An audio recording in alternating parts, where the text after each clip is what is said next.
Salam kanal izləyiciləri, salamlayıram hər birinizi. Bu günlərim sizinlə 9-cu sinif Azərbaycan dili dərsliyindən 27-ci səhifədə yerləşən "Amalı millətimiz səadətə qovuşdurmaqdır" adlı bir hekayəni oxuyuruq. Hacı Zeynalabdin Tağıyevə həsr olunmuş bir hekayədir, mətindir və Hacı Zeynalabdin Tağıyevin burada gördüyü xeyriyyə işlərindən danışılır.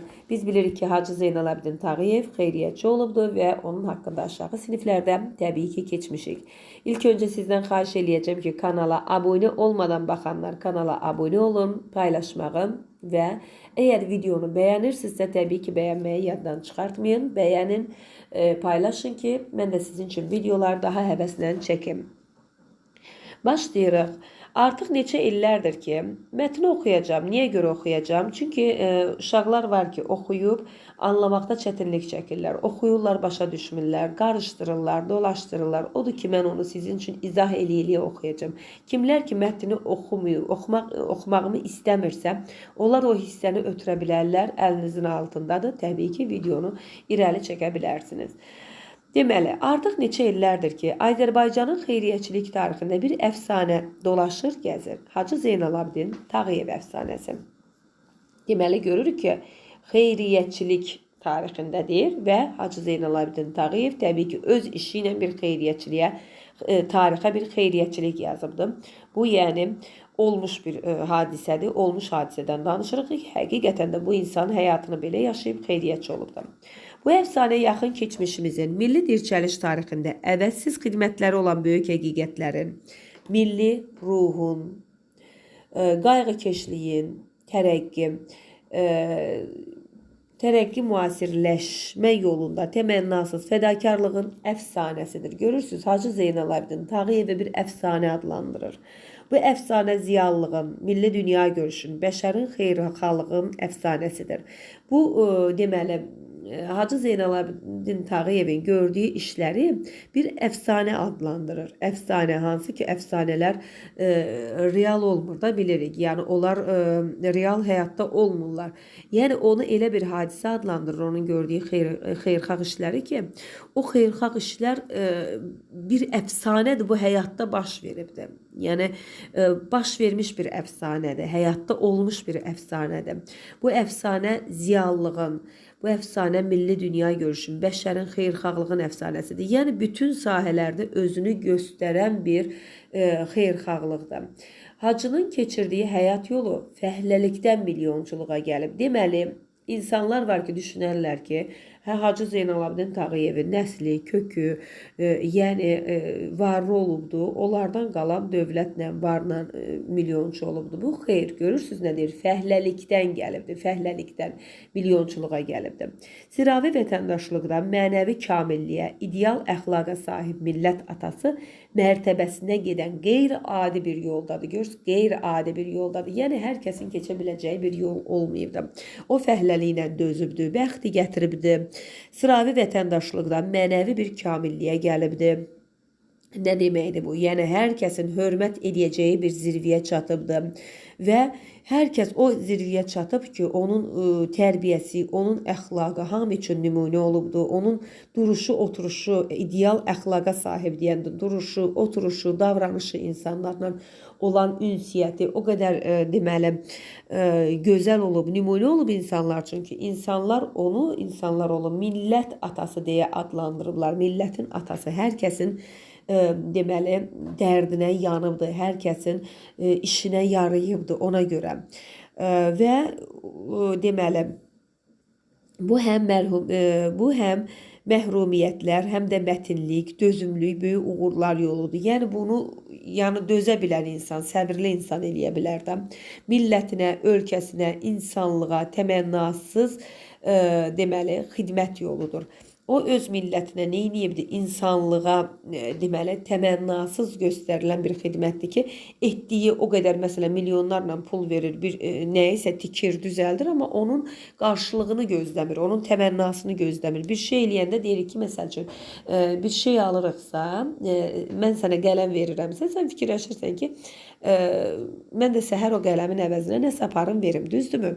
Bir-birimizdən nəsə gözləmək kimi olmur da. Burada gözləmək olmasın. Yəni bunu çatdırır ki, heç kəsdən təmənna istəmir. Etdiyi milyonlarla pulunu xərcləyir. O qədər pul xərcləyir, tökür.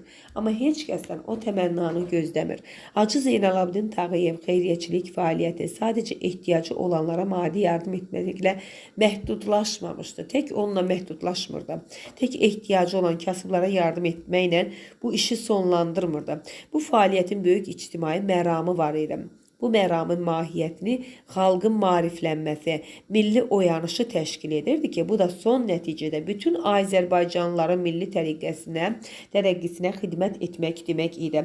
Deməli, o tək maariflənməyi tutmur, tək kasıblara xidmət etməyi tutmur. Ümumiyyətlə, milli oyanışı təşkil eləyirdi, milli oyanış təşkil eləyirdi. Xalqın hər tərəfli ayaq üstə durmasına can atırdı. İstəyirdi ki, bütün Azərbaycanlıların milli tərəqqəsinə xidmət etsin.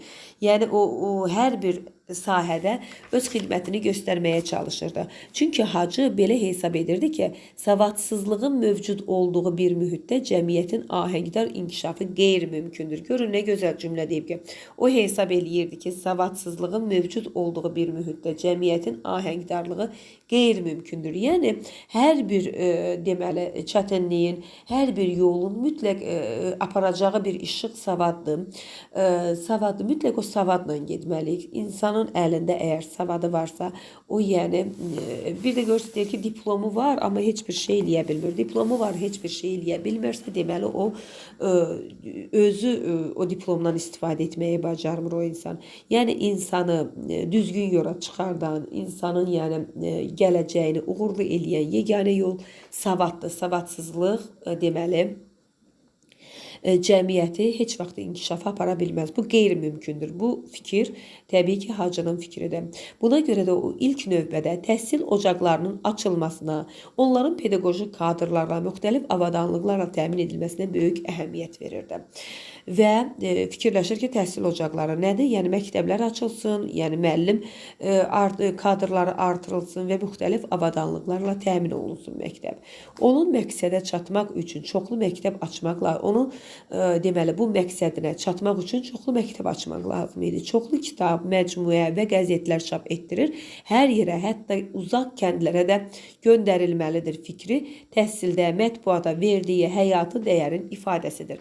Deməli, bu fikir onun fikridir ki, çoxlu kitab, məcmuə, qəzet çap etdirməliyik, hətta uzaq kəndlərə belə göndərməliyik. Bu fikir Hacı Zeynalabdin Tağıyevin fikridir ki, yəni bunu ilə hər kəsi təhsilə cəlb etmək istəyir. Bu baxımdan 1901-ci ildə Bakıda ilk qızlar məktəbinin açılması bütün yaxın şərqdə və Rusiya imperiyasının hakimiyyəti altında olan müsəlman xalqları üçün böyük mədəni hadisə idi.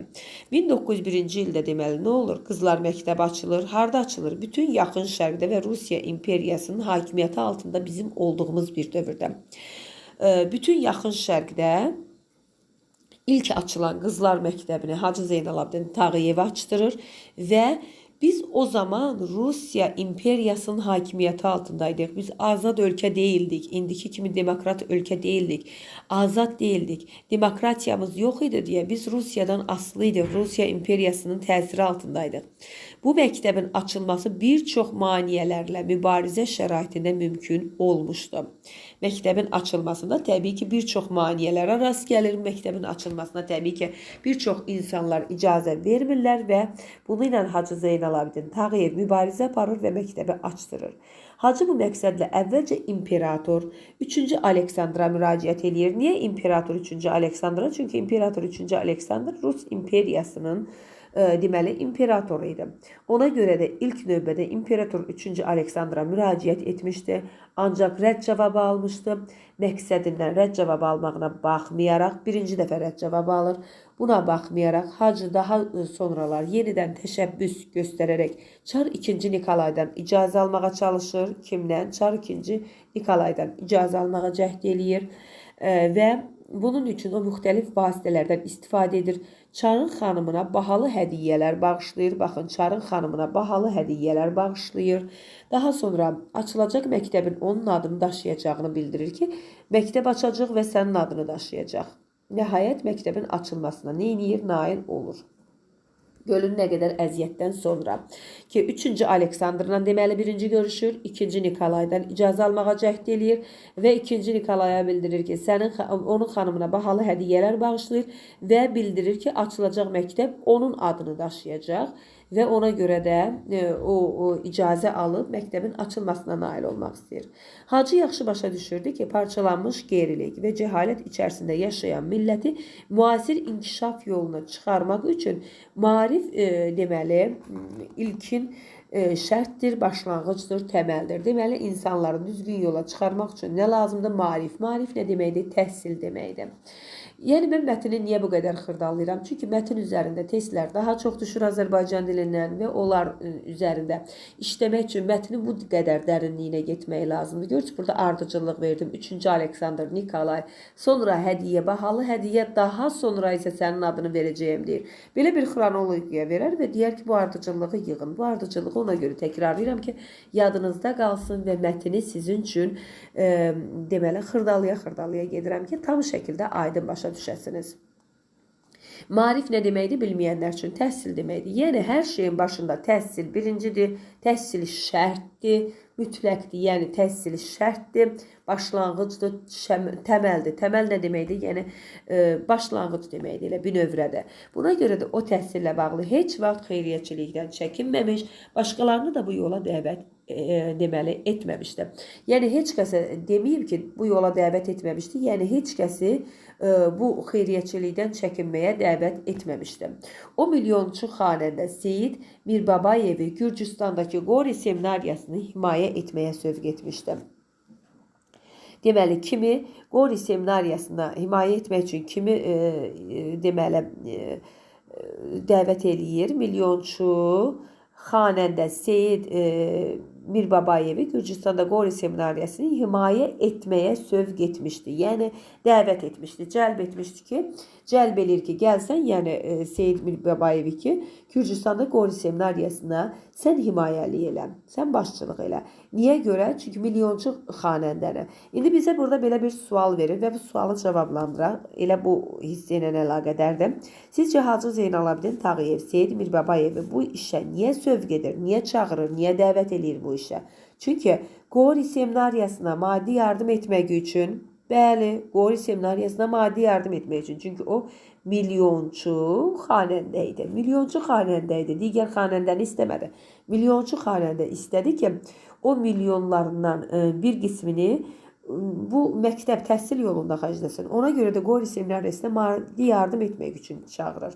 Qori seminariyasında oxumağa daha çox Azərbaycanlı göndərməyə nail olmaq üçün, xeyr, ümumiyyətlə onsuz da məktəb olmadığı üçün, məktəbə ehtiyac olduğu üçün o məktəbə Azərbaycanlılar özləri yəni cəlb olunacaqdır.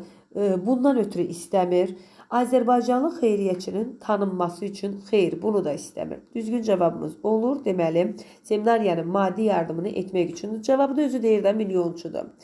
Deməli, hələ 1895-ci ildə çox xahiş edirəm kanala baxanlar, mətnə diqqətlə qulaq asanlar, əgər mətnin bu izahını bəyənirsinizsə bəyənməyi, paylaşmağı, abunə olmayanlar abunə olmağı yaddan çıxartmayın.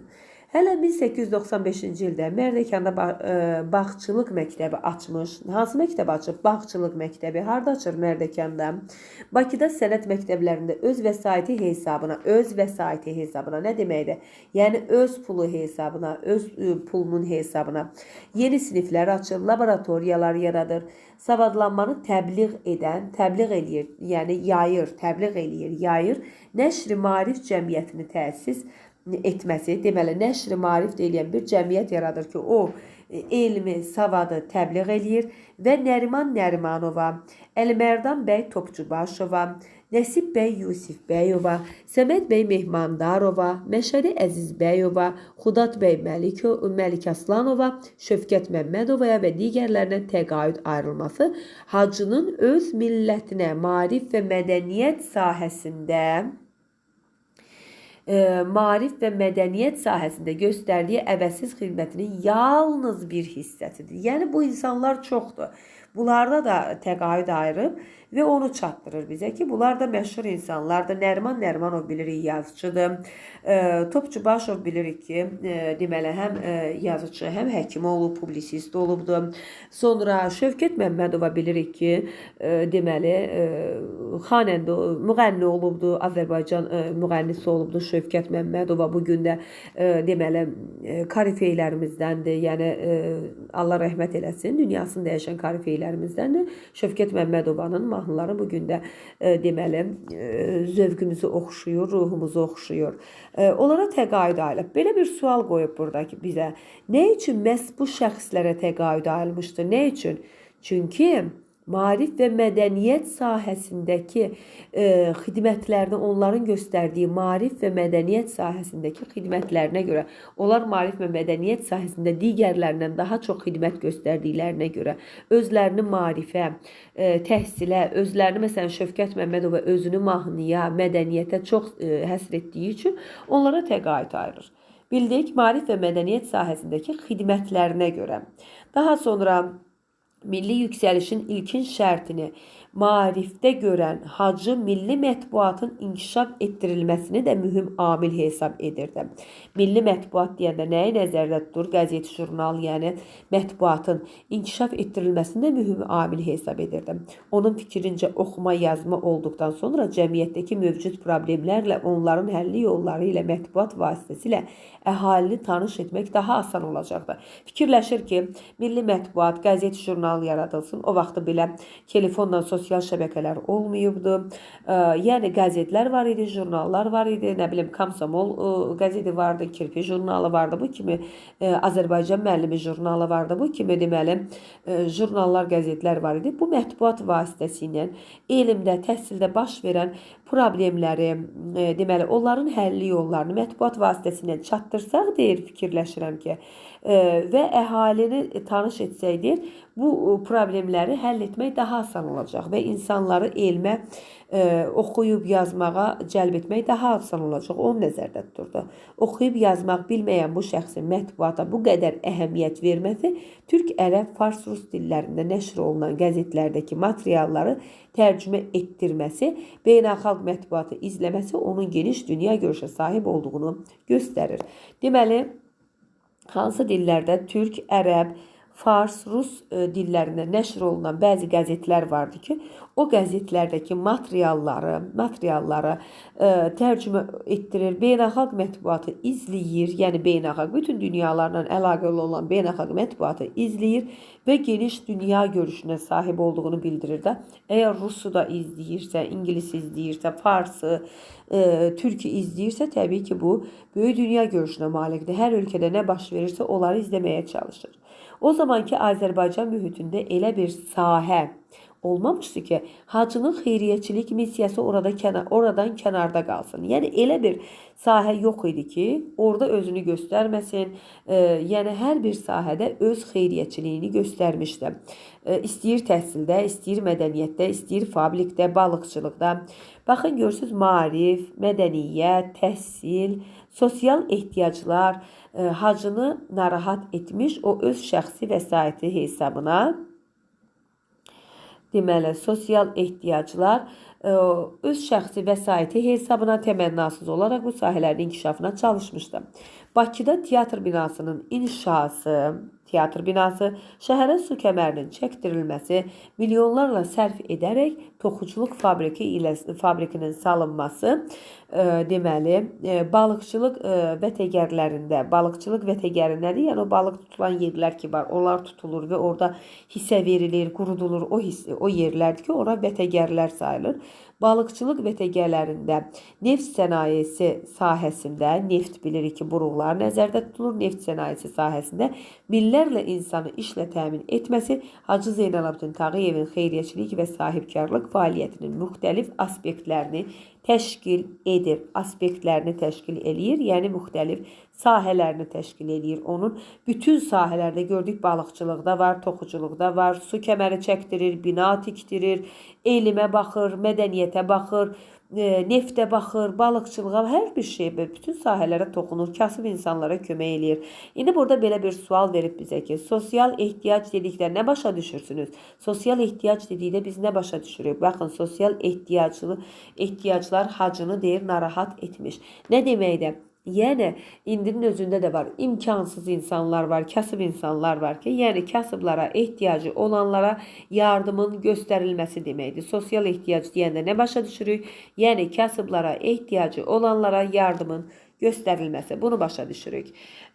Buradan baxırıq ki, bu tapşırığı etdik, bu oxuduq. Mənə elə gəlir ki, burada kiminsə başa düşmədiyi, artıq mətndə kimsə deyə bilməz ki, nə isə başa düşmədim, anlamadım. Mətin barədə hər bir şeyi sizə anlatmağa çalışdım. İndi bizə deyir ki, mətni oxuyarkən burada birinci bir tapşırıq var. Kanala abunə olmağa səsləyirəm sizi. Kanala abunə olun. Videonu bəyənirsinizsə, təbii ki, bura qədər gəlmişsinizsə, izləyirsinizsə, videonu bəyənirsiniz, yəqin ki, videonu bəyənirsiniz ki, bura qədər izləyirsiniz. Bəyənməyi yaddan çıxarmayın, bu da sizdən mənə bir tövsiyə olsun, bu sizdən mənə bir tövsiyə deyəndə ki, sizdən mənə bir deməli, dəstək olsun, tövsiyə yox, sizdən mənə bir dəstək olsun. Deməli, başlayırıq. Burada birinci tapşırığımız verilibdir. Mətni oxuyarkən mötərizədə verilmiş sözlərdən uyğun olanını seçin. Baxın, birinci cümlədə artıq neçə illərdir ki, Azərbaycan xeyriyyəçilik tarixində bir əfsanə gəzir deyə bilmərik də, bir əfsanə dolaşır deyə bilərik. Hacı Zeynalabdin, yəni gəzir sözü olmaz. Daha sonra mötərizədə verilən sözlərdən hansı var? Baxırıq bura. Aşağıda verilibdir. Millətinə, ölkəsinə, insanlığa təmənnasız xidmət yoludur. Minnətsiz ola bilməz, qarşılıqsız ola bilməz. Təmənnasız sözü gedir bura. Daha sonra harda var? Buraları artıq təmizləyim ki, nəyin harda olduğunu görüm. Deməli, daha sonra götürə bilərik. Mötərizə içində sözlər harda var? Burada var. Deməli, 2-ci Nikolaydan icazə almağa cəhd göstərmişdir, etmişdir. Təbii ki, cəhd göstərmişdir olacaq. Cəhd göstərmişdir, etmişdir sözü uyğun deyil. Daha sonra harda var? Burada çıxarmaq sözü var, salmaq. Hacı yaxşı başa düşürdü ki, parçalanmış, gerilik və cəhalət içərisində yaşayan milləti müasir inkişaf yoluna çıxarmaq üçün maarif ilkin şərtdir. Daha sonra öz vəsaiti hesabına yeni siniflər, yeni, təzə olmaz siniflər. Nə deyirik? Deyəndə deyirik ki, yeni sinifdəyim də, təzə sinifdəyim də, təzə pərdə olar, təzə kitab olar, təzə dəftər, stol olar. Sonra baxırıq burada sahə. Azərbaycan mühitində elə bir sahə, ərazi, elə bir sahə olmamışdır ki, burada sahə olacaq. Yuxarıda oxuyub yazmaq bilməyən bu şəxsin mətbuata bu qədər əhəmiyyət verməsi, ayırması olmaz. Deməli, bu qədər. Mötərizədə olan sözlərimizi etdik. Daha sonra nə vardı? Orada digər bir tapşırıq da vardı, səhv etmirəmsə. Burada verilibdir, mətndən götürülmüş sözlərin düzgün tələffüzünü göstərin. Baxırıq. Mətinlik sözü bilirik ki, n-nanlı yanaşı gələrsə, necə olacaq? Mətin-nix.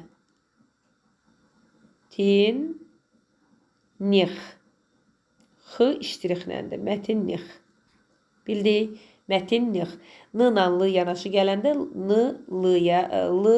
demək n-ya çevrilir. Sonra insanlığa, insanaca olduğu kimi yazacaqsınız.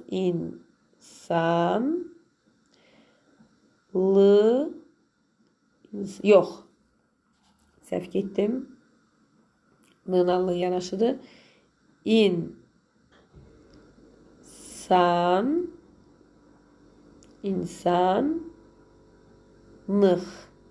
Burada artıq x iştiridir. İnsanlıq. Bildik? X iştiriksizdir burada. Yuxarıda iştiriklə, aşağıda iştiriksiz. İnsanlıq. Onların, necə onların özü verildi? Avadanlıq. Necə yazacaq?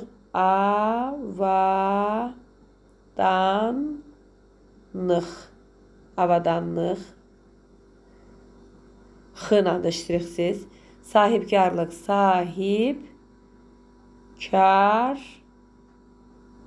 Yox, sahib p var burada. Bütöv yazım. Sözdə söz var. Sahibkarlığı necə yazacaq? Deməli,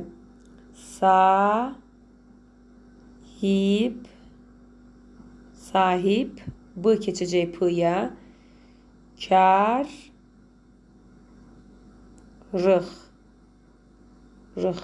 iştirixsiz, sahibkarlıq. Bildik, sahibkarlıq. Sonra vasitələrlə necə yazacaq? Vasitələrlə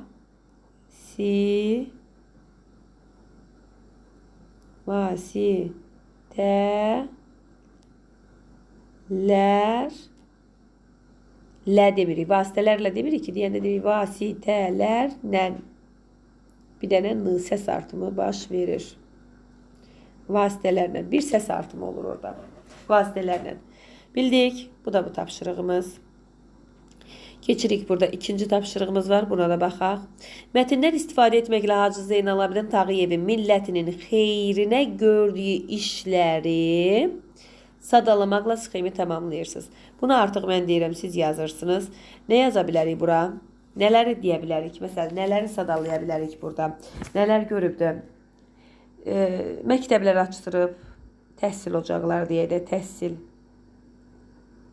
ocaqları açdırıb. İkinciyə nə yaza bilərik? Qori. Seminariyası. Qori. Deməli.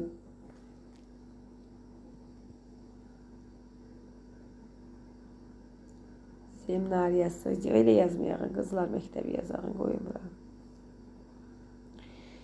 Qızlar. Qızlar məktəbi açdırır. Sonra nə baş veribdim? Deməli, görkəmli xadimlərə təqaüd verib. Xadimlərə təqaüd verib. Daha sonra nə yaza bilərik? Toxuculuq fabriki açdırıb. Toxuculuq fabriki açdırıb. Daha sonra balıqçılıqda deməli, balıqçılıq sahəsində iş yerləri açdırıb. Balıqçılıq sahəsində iş yerləri açdırıb. Daha sonra deyə bilərik ki, şəhərə su çəkdirib. Şəhərə su çəkdirib. Daha sonra nə olubdu? İmkansızlara kömək edib.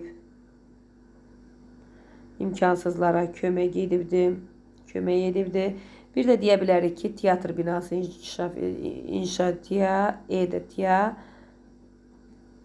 teatr binası inşa etdirib. Bunları yaza bilərsiniz. İstəsəniz bu şəkildə yazın bunu. Və yaxud da istəsəniz ki, yaza bilmirsiniz, deyəsday müəllimə, bu necə alınar dəftərdə səliqəsiz. Mən bunu uşaqlarıma bu şəkildə yazıtdırıram. Deməli, sadəcə buradan yazırlar ki, Hacı Zeynalabidin Tağıyevin xeyriyyəçilik fəaliyyəti. Yazdılar mı bunu ilə qarşıda xeyriyyəçilik fəaliyyəti? Yazdılar yaşıl ruçka ilə, yaşıl qələmlə. Bir qoyurlar buradan, bir. Nə də onları yazırlar? 2 fəaliyyətlərini yazırlar. Və yaxud da 1-2 də qoydurmuram. Belə, bu şəkildə. Diril çəkirik. Birincini yazdıq ki, təhsil ocaqları açdırır. İkincini yazır ki, qız məktəbi açdırır. Üçüncünü yazdırır. Teatr kino binası yenidən inşaat etdirir. Kasıblara belə deməli əl tutur, xeyriyyə işləri görür, imkansızlara xeyriyyəçilik edir. Görkəmli xadimlərə təqaüd ayrılır, şəhərə su çəkdirir, kanal çəkdirir.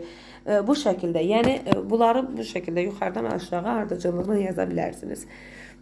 Yaşıl ruçka ilə buranı yazırsınız. Bunlar da ardıcıl şəkildə. Bu qədər bu səhifədəki tapşırıqları işlədik. Növbəti tapşırıqlarda video çox uzun olmasın deyə növbəti deməli videoda yerləşdirəcəm sizin üçün. Videonu bəyəndinizsə təbii ki bəyənməyi, paylaşmağı yaddan çıxarmayın ki kanalımız var gücü ilə qabağa getsin və irəliləsin. Paylaşımlar eləyin, hamı bizi tanısın. Bu qədər, sağ olun.